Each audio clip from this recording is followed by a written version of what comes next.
지금 계속해서 제 마음에 하나님이 주시는 것은 우리 성도들의 마음, 하나님을 향한 그 마음에 대해서 말씀을 많이 주고 계십니다. 여러분은 하나님을 어떤 분으로 믿고 계십니까? 여러분 하나님을 어떻게 믿고 계시나요? 하나님은 과연 여러분의 마음에 대해서 어떻게 생각을 하실까요? 이 녀석이 나를 옆집 아저씨로 보나? 아니 나를 어느 회사 사장으로 보나?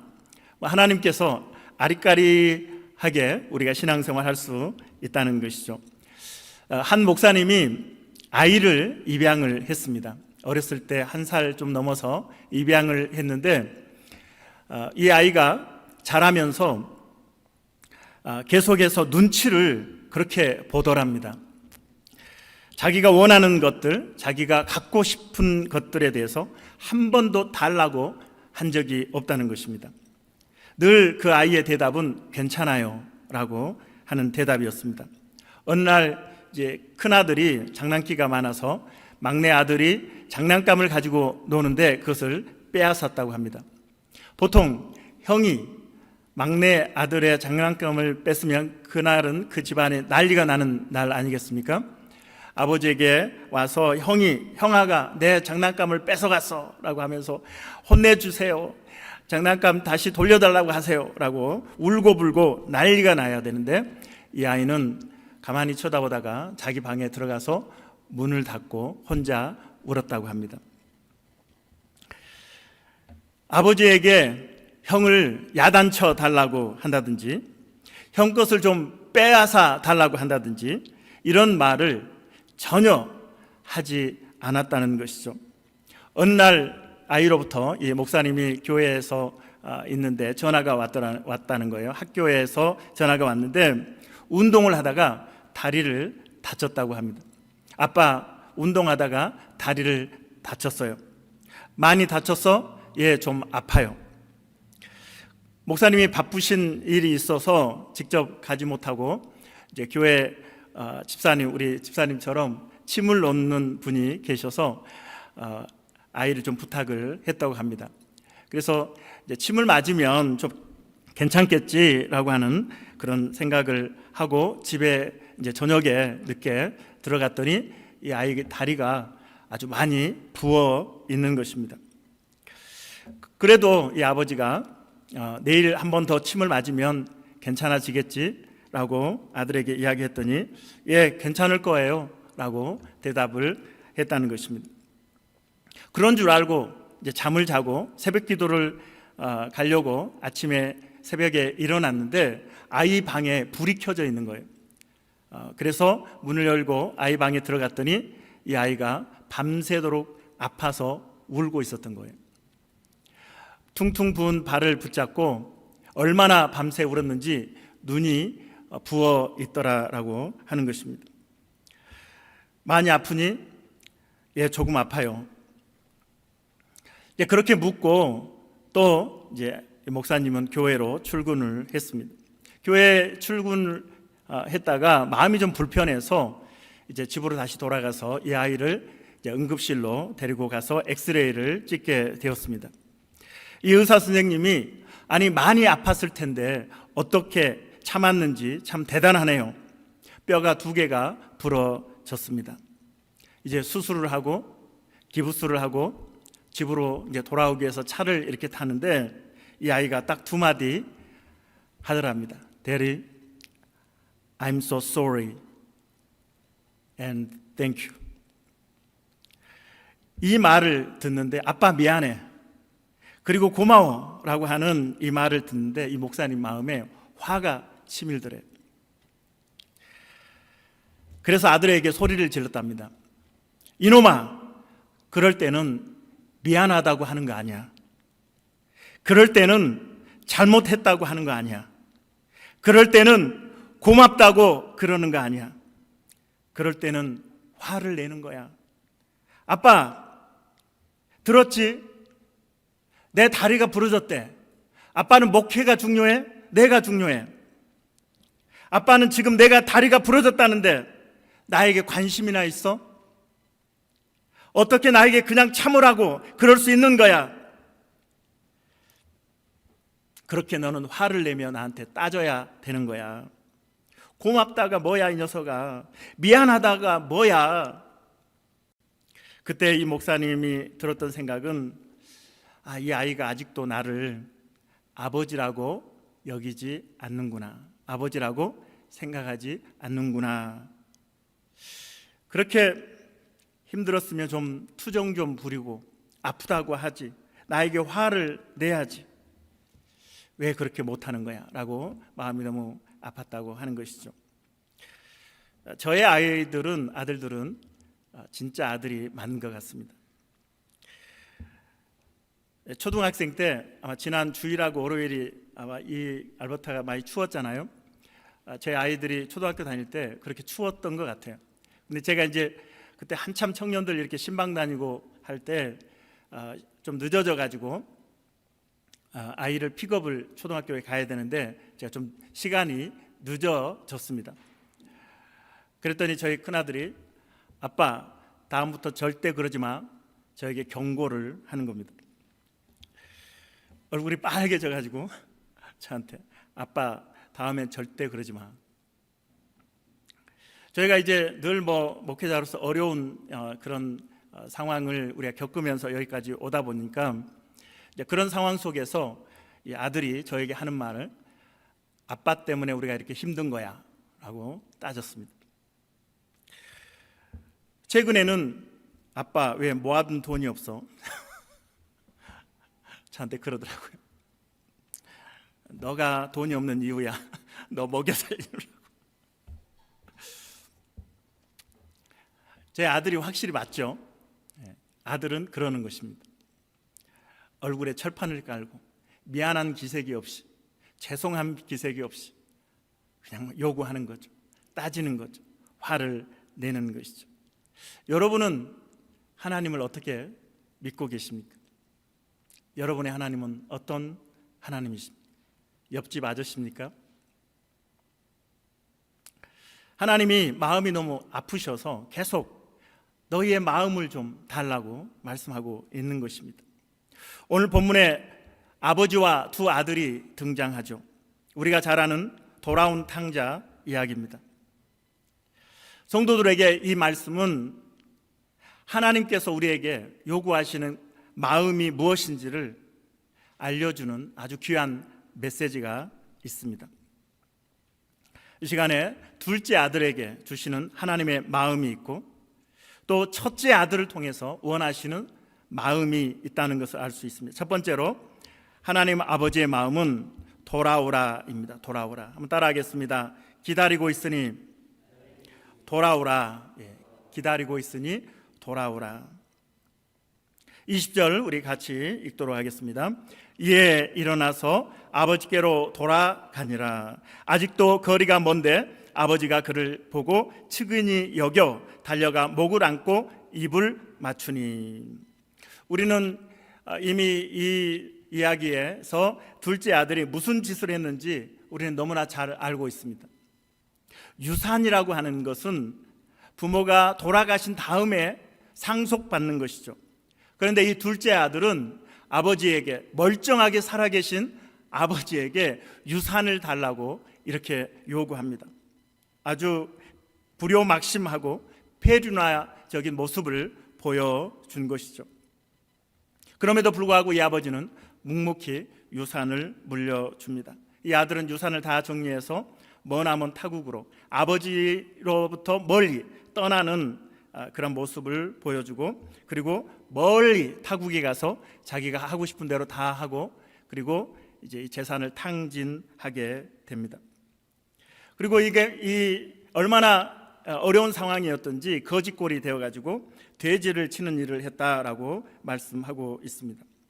유대인들은 돼지를 부정한 짐승이다. 이제 율법에서 이제 대세김질하지 않는 것을 부정한 짐승이라고 그렇게 하나님 말씀하셨기 때문에 돼지를 부정한 짐승이라고 이렇게 여겨서 돼지 치지 않거든요.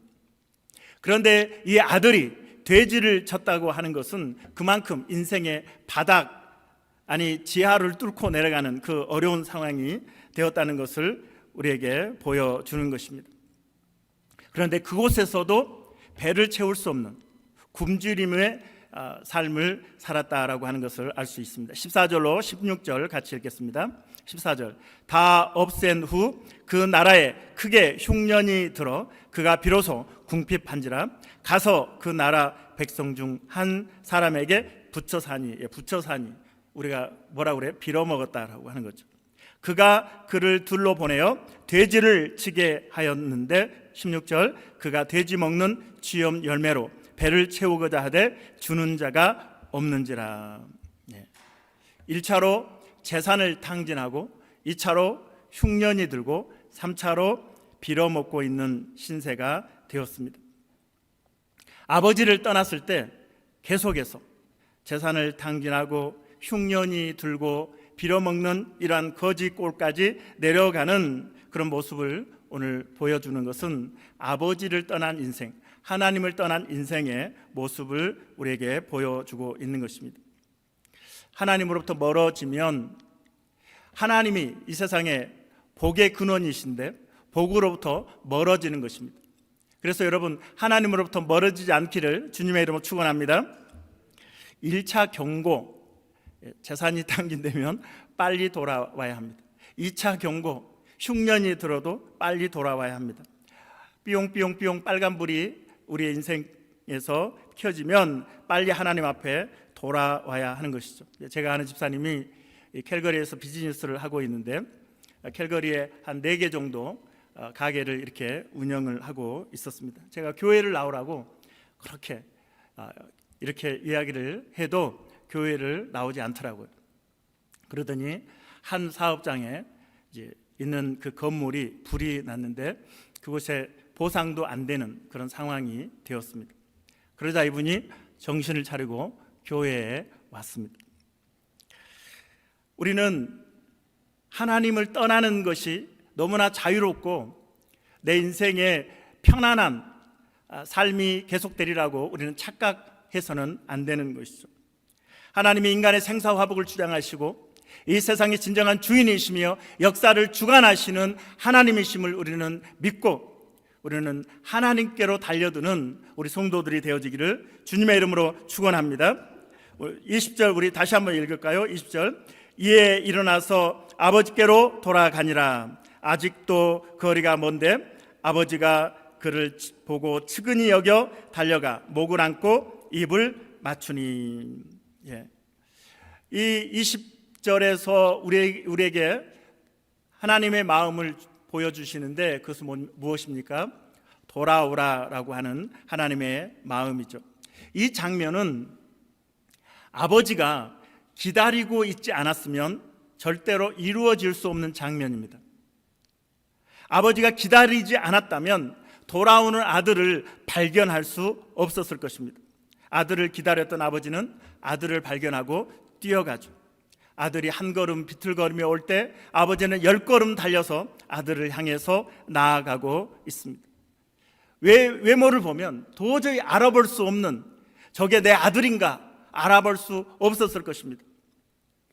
머리는 길고 산발이고 옷은 찢어지고 때국물이 흐르고 있고 얼굴은 씻지 않아서 자세히 보지 않으면 누군지 알아보기 어렵지만 그러나 매일같이 아들을 기다렸던 아버지이기에 저 멀리 있는 그 아들의 모습을 보고도 내 아들이구나 라는 사실을 발견하고 아들을 향해서 달려가고 있는 것이죠.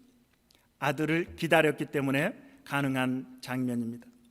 하나님이 이 장면을 통해서 여러분을 기다리신다고 말씀하십니다. 할렐루야. 어서 돌아오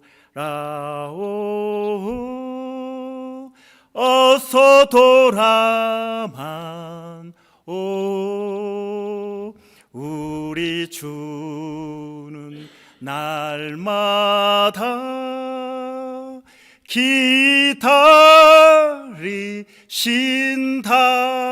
기다리신다오 밤마다 문 열어놓고 마음 졸이시며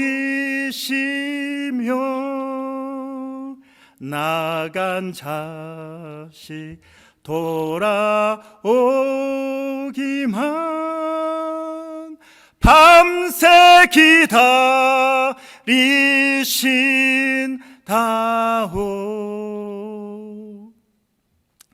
제가 이렇게 힘들게 찬양하는 이유는 이 이야기를 하려고 합니다. 여러분이 제 노래를 마음 졸이고 듣고 있듯이 우리 하나님은 매일 마음 졸이며 여러분을 기다리고 있습니다. 이 말 하려고 제가 이렇게 부른 거예요. 하나님이 마음 졸이시면서 오늘 올려나 내일 올려나, 아침에 올려나 점심때 올려나 저녁에 올려나 아들을 기다리고 있는데 바로 그 마음이 하나님의 마음이다라고 하는 것입니다. 우리 성도들은 현실적인 문제가 생기면 하나님으로부터 자꾸 멀어져 가요. 하나님으로부터 계속 멀어져 가는 선택을 합니다. 그런 모습을 보면 얼마나 마음이 아픈지 몰라요. 하나님도 이 녀석이 나를 아버지로 믿지 않고 있구나, 이 녀석이 나를 옆집 아저씨쯤으로 믿고 있구나, 이 녀석이 나를 어느 사장님쯤으로 생각하는가 보다. 내 인생에 문제가 생기고 직장에 문제가 생기고 사업에 문제가 생기고 학업에 문제가 있고 내 신분에 문제가 생겼을 때 하나님께 맡기기보다는 내 자신 스스로 해결하려고 하는 것. 그래서 하나님으로부터 점점 멀어져 갑니다. 하나님, 이 문제 제가 해결하고 올게요. 그때 하나님 마음이 아프죠. 이 녀석이 나를 아버지라고 믿고 있지 않구나. 여러분, 문제가 있을수록, 현실의 삶이 어려울수록 하나님께 나아가야 합니다. 더 가까이 나아가야 합니다. 그래서 하나님께 삿대질하면서 이럴 수가 있습니까? 아니, 당신의 자녀인데, 당신 아들인데, 당신 딸인데 저를 왜 이렇게 방치하십니까? 왜 저에게 이런 어려움을 주십니까? 하나님, 해결해 주세요. 도와주세요. 하나님께 그렇게 불평하고 원망하고 하소연하세요. 그런데 우리는 점점 멀어져 갑니다. 아빠 없이, 하나님 없이 내가 살아보겠습니다. 이 문제 내가 해결하겠습니다. 여러분, 탕자가 돌아왔을 때 어떤 일이 벌어졌습니까? 먹을 것이 해결되었습니다. 탕자가 돌아왔을 때 입는 것이, 잘 모르시겠어요? 해결되었습니다. 탕자가 돌아왔을 때 자는 것이 해결되었습니다. 아들의 신분의 문제가 해결되었습니다. 아버지가 기다릴 때 회초리 들고 기다리지 않거든요. 아버지의 모든 복을 자식에게 주려고 기다리고 있는 것입니다. 아들이 돌아오면서 준비했던 멘트가 있습니다. 21절 같이 읽겠습니다. 시작. 21절. 내가 하늘과 아버지께 죄를 지었사오니 지금부터는 아버지의 아들이라 일컬음을 감당하지 못하겠나이다 하나. 이제 이걸 돌아오면서 처음부터 준비한 거예요. 이제 아버지를 만나면 아빠가 화가 나 있을 거야. 그래서 아버지에게 이르되 아버지, 내가 하늘과 아버지께 죄를 지었사오니 지금부터는 아버지의 아들이라 일컬음을 감당하지 못하겠나이다. 수없이 반복하며 이 멘트를 준비했는데 아버지는 듣지 않습니다. 이미 용서하고 기다리신 것입니다. 그럼 따라하겠습니다. 용서하고 기다리신다. 우리 하나님은 용서하고 기다리시고 여러분이 필요한 것들을 준비하고 기다리시는 우리 하나님 아버지. 옆집 아저씨가 아니에요. 옆집 아저씨가 아니라 여러분의 아버지로서 용서하고 기다리시고 필요한 것들을 준비하고 기다리시는 아버지이심을 여러분 믿으시길 바랍니다. 하나님은 우리에게 고아처럼 너희를 버려두지 아니하리라 하시면서 성령님을 보내주셨습니다. 구하는 자에게 성령을 주시지 않겠느냐? 가장 좋은 것을 주시지 않겠느냐? 성령님을 구하시는 우리 성도들이 되기를 바랍니다. 하나님 앞에 돌아오는 성도들이 되기를 바랍니다. 하나님께 모든 것이 있습니다. 우리 잠언 8장 17절로 19절 읽겠습니다. 17절. 나를 사랑하는 자들이 나의 사랑을 입으며 나를 간절히 찾는 자가 나를 만날 것이니라. 자, 하나님께는 뭐가 있어요? 부귀가 내게 있고 장구한 무엇이? 재물과 공의도 그러하니라. 19절. 내 열매는 금이나 정금보다 나으며 내 소득은 순은보다 나으니라. 하나님께 다 있어요. 하나님을 붙드십시오. 하나님을 붙들면 모든 걸 붙드는 것입니다. 하나님을 놓치면 모든 것을 놓치는 것입니다. 여러분, 하나님으로부터 멀어지지 마세요. 하나님께 가까이 나가는 우리 성도들이 되어지기를 주님의 이름으로 축원합니다. 여러분을 축복하기 위해서 내게 다 있는데 나를 아버지라고 믿으면 나에게 와라. 나에게서 멀어지지 말아라. 나는 너를 부담스럽게 하는 하나님이 아니야. 너를 괴롭게 하는 하나님이 아니야. 너에게 무거운 짐을 져주는 하나님이 아니야. 난 너의 아버지야. 너의 짐을 맡아주는 아버지야. 너의 문제를 해결해주는 아버지야. 내가 필요한 것들을 내가 주는 아버지야. 나는 선한 아버지야. 좋은 아버지야. 너를 위해서 내가 모든 것을 준비하고 있단다. 하나님의 이 마음을 여러분들이 느끼시고 깨닫게 되셔서 하나님 앞으로 내가 돌아올 부분이 어디인지를 깨닫고 하나님께 돌아오는 우리 성도들이 되어지기를 바랍니다. 두 번째로 오늘 큰아들을 통해서 주시는 마음이 있습니다. 너도 소중한 자녀란다. 한번 따라하겠습니다. 너도 소중한 자녀란다. 자녀가 이 둘째 아들이 돌아왔을 때 이 큰아들이 갑자기 때 아닌 잔치가 자기 집에서 이렇게 배설된 걸 알게 되고, 이유가 뭐냐? 동생이 돌아와서 축하하고 기뻐하는 잔치입니다. 이 사실을 알고 형이 어떻게 해요? 화를 내죠. 그리고 그 잔치에 들어가려고 하지 않습니다. 그때 아버지가 이렇게 이야기합니다. 31절 32절 같이 읽겠습니다. 시작. 아버지가 이르되 예 너는 항상 나와 함께 있으니 내 것이 다 내 것이로되 이 내 동생은 죽었다가 살아났으며 내가 잃었다가 얻었기로 우리가 즐거워하고 기뻐하는 것이 마땅하다 하니라. 우리 31절 다시 한번 보여주세요. 31절. 아버지가 이르되 예 너는 항상 나와 함께 있으니 내 것이 다 내 것이로되라고 아버지가 이야기합니다. 그런데 아들은 이 내용에서 또 아들이 아버지에게 하소연하는 내용을 통해서 우리가 깨달을 수 있는 것은 무엇입니까? 아버지, 큰아들과 이 아버지가 소통이 안 되고 있었다는 거예요. 아버지와 대화가 이루어지지 않고 있었다는 것을 우리는 알 수가 있습니다. 우리가 아들, 딸이 된 이 릴레이션십이 되었다고 해도 펠로우십이 망가질 수 있잖아요. 단절될 수 있잖아요. 그렇죠? 이 아들은 아버지하고 함께 있었습니다. 아버지하고 함께 살았습니다. 그런데 펠로우십에 문제가 생긴 거죠. 아버지와 대화를 하지 않습니다. 아버지의 마음이 무엇인지 관심이 없습니다. 그리고 이 아들은 종처럼 살고 있습니다. 아들이 아니라 종으로 살고 있습니다. 아버지를 누리지 못하고 있는 거죠. 아버지의 것을 누리지 못하고 있는 것입니다. 오늘 우리는 교회를 다니고 있습니다. 그런데 우리가 입양된, 서론에서 말씀드렸던 그 입양된 아들처럼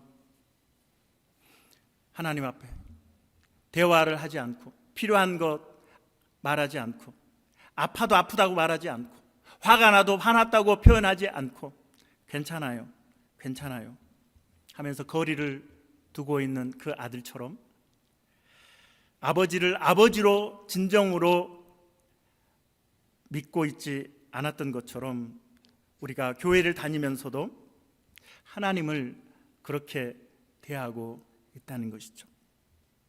종처럼 하나님의 자녀들인데 우리가 교회를 다니면서 종처럼 살고 있다는 거예요. 종처럼. 이 탕자의 이야기는 사실은 탕자에게 초점이 맞춰진 건 아닙니다. 이 비유는 대상이 탕자가 아닙니다. 그 당시에 탕자라고 하면 세리와 창기들인데 그들을 위해서 이 비유를 말씀하신 게 아닙니다. 누구에게 이 말씀을 주신 겁니까? 바리새인과 서기관들에게 주시는 말씀입니다. 15장 누가복음 15장 1절로 3절 같이 읽겠습니다.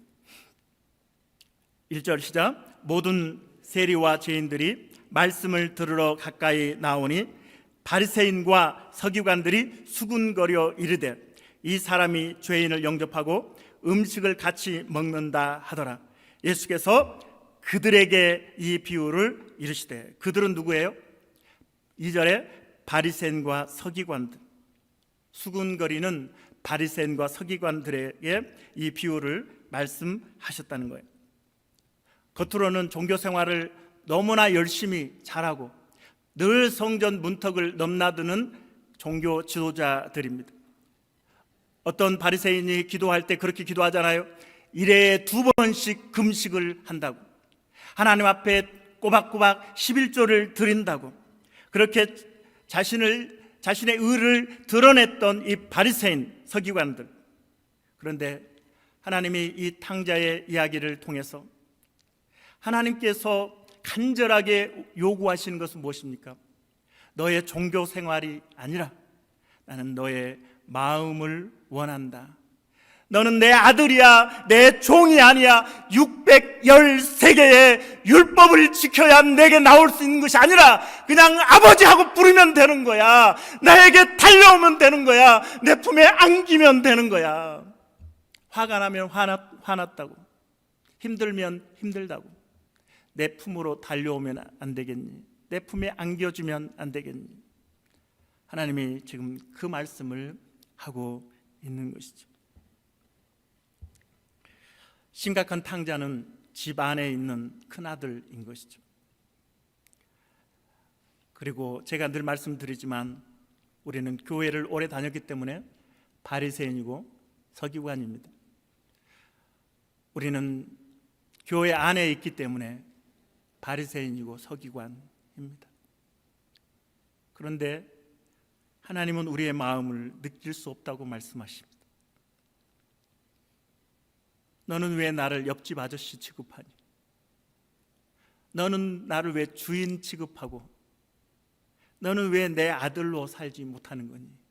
하나님 지금 안타까운 마음으로, 오히려 하나님이 화가 나셔서 이 녀석아, 너는 내 아들이야, 내 소중한 아들이야, 내 것이 다 내 거야, 넌 누리며 살아라. 하나님이 안타까우시며 하셔서 말씀하고 있는 것이죠. 시편 73편의 시인은 주께 가까이함이 내게 복이다라고 말씀하고 있습니다. 주께 가까이함이 복입니다. 할렐루야. 그런데 오늘 가까이 있으면서 아들로 누리지 못하는 것을 또한 하나님은 지적하고 있는 것이죠. 우리는 우리의 부족함과 연약함을 당당하게 주님 앞에 보여줄 필요가 있습니다. 내가 이렇게 쓰레기 같네요. 내가 이렇게 부족하네요. 내가 또 넘어졌네요. 내가 이렇게 또 죄를 지었네요. 내가 이렇게 문제가 많네요. 하나님께 나와 화도 내고 불평도 하고, 나를 캘거리 보내셨으면 이런 문제점은 해결해 주셔야지, 저처럼 여기 막 뒹굴면서 하나님께 삿대질하면서. 제가 지난 금요일도 하도 소리를 지르며 기도했는데 아마 중고등부 케네디언 교회 모임이 있었나 봐요. 애들이 놀래서 다 밑으로 내려가면서 하나님, 사랑의 교회는 1000명이 되면 안 됩니까? 하나님 1000명을 보내주세요. 뚱땅지 같은 소리. 할렐루야. 자식이니까 할 수 있는 겁니다. 자식이니까 하나님께 1000명 보내주세요. 할 수 있는 것이죠. 하나님이 괜찮다고 하지 마. 아들처럼 굴어줘. 딸처럼 굴어줘. 불만이 있으면 짜증내도 돼. 힘들면 힘들다고 해도 돼. 내게 나와서 마음껏 부르짖어라. 부르짖어라. 기도하는 자리로 여러분이 나오셔야 합니다. 여러분의 삶의 문제들을 가지고 하나님 앞에 나오셔야 합니다. 하나님과의 펠로우십을 회복해야 합니다. 하나님과 대화를 해야 합니다. 하나님께 삿대질을 하든지 원망하든지 불평하든지 하나님 앞에 나와서 기도하며 몸부림쳐야 합니다. 그 기도하는, 처절하게 기도하는 그 모습이 부끄러운 모습이 아니라 하나님의 진정한 자녀의 모습인 것입니다. 저 괜찮아요. 이 문제 제가 해결할게요. 하나님으로부터 점점 멀어져 가면 아이고 또 이 녀석 나를 옆집 아저씨 취급한다. 하나님이 너무 아쉬워하십니다. 여러분을 위해서 은혜를 베푸시고 복을 주시려고 준비하고 있는데 하나님께 나오지 않고 괜찮아요. 제가 한번 해볼게요. 제가 해결할게요. 그러면서 멀어지는 그 아들의 뒷모습을 보며 그 딸의 뒷모습을 보며 우리 하나님이 이 녀석 아직도 나를 아버지라고 생각하지 않는구나. 이제 말씀을 마무리하겠습니다. 남유다가 BC 586년에 아수르에 의해서 멸망을 당하고 하나님께서는 70년이 지나면 내가 포로에서 다시 내 백성을 본토로 돌아오게 하겠다고 약속하셨습니다. 그런데 여러분, 70년이 지났을 때 어떤 방법으로 이 유대인들이 본토로 돌아올 수 있을까요? 바벨론 제국의, 페르시아 제국의, 메데 제국의 유대인들은 아주 소수민족에 불과한 무력한 아주 작은 집단에 불과한데 어떻게 그 왕을 움직여서, 어떻게 그 대제국을 움직여서 포로에서 돌아오게 하는 것입니다. 할 수 있을까요? 오늘날도 누가 포로로 잡혀갔다, 누가 인질로 잡혀갔다 하면 온 나라가 힘을 써도 구해내기가 어렵잖아요. 하나님이 어떻게 해결하셨나요? 어떻게 가능했나요? 에스라 1장 1절 읽겠습니다. 시작. 바사왕 고레스 원년에 여호와께서 예레미야의 입을 통하여 하신 말씀을 이루게 하시려고 바사왕 고레스의 마음을 어떻게 해요? 감동시키심에 바사왕, 이 페르시아 왕의 마음을 감동시키신 분이 하나님이십니다. 할렐루야. 그래서 그가 온 나라에 공포도 하고 조소도 내려 이르되, 그 작은 소수민족 유다민족이 포로에서 기원할 수 있었던 것은 하나님의 역사입니다. 대제국의 황제의 마음도 감동하셔서 움직이시는 하나님. 할렐루야. 제가 그 영주권 문제로 힘들어할 때 어떤 목사님이 맥도날드에서 저를 이제 만나서 손 목사 영주권 어떻게 할 거야? 라고 물었습니다. 정말 대책이 없을 때 제가 이렇게 이야기했습니다. 하나님께서 주실 것입니다. 하나님이 캐나다의 이민 정책을 바꿔서라도 주실 것입니다 라고 이야기했습니다. 제정신이 아닌 이야기를 제가 했는데 돌아보니 코로나라고 하는 상황을 통해서 하나님이 저에게 영주권을 주셨습니다. 여러분 기분 나쁘시죠? 하나님이 역사하시면 이 나라를 움직여서, 정치인들을 움직여서, 이 환경을 움직여서, 법을 움직여서 하나님은 역사하시는 분이심을 여러분 믿으시길 바랍니다. 이제 유대인들이 고국으로 돌아와서 성전을 건축하는데 대적들이 방해를 해서 이게 중단되게 됩니다. 그런데 이 중단되는 것이 해가 되는 것이 아니라 오히려 전화위복이 되는데 이제 메대 왕 다리오를 통해서 에스라 6장 8절 읽겠습니다. 에스라 6장 8절 시작. 내가 다리오 왕이에요. 다리오 왕이 이번에는 고레스가 아니라 다리오 왕입니다. 다리오 왕 내가 또 조서를 내려서 하나님의 이 성전을 건축함에 대하여 너희가 유다 사람의 장로들에게 행할 것을 알리노니 왕의 재산 곧 유브라데 강 건너편에서 거둔 세금 중에서 그 경비를 이 사람들에게 어떻게 해요? 어떻게? 끊임없이, 할렐루야, 끊임없이 주어 그들로 멈추지 않게 하라. 아멘. 그들로 멈추지 않게 하라. 다리오 왕이 국가의 세금을 쏟아 부어서 예루살렘 성전을 건축하게 합니다. 누가 하신 일입니까? 하나님이 하시면 대제국의 세금도 막 쏟아 부어서 교회를 세워주시는 거예요. 하나님이 하시면 됩니다. 한번 따라하겠습니다. 하나님이 하시면 됩니다.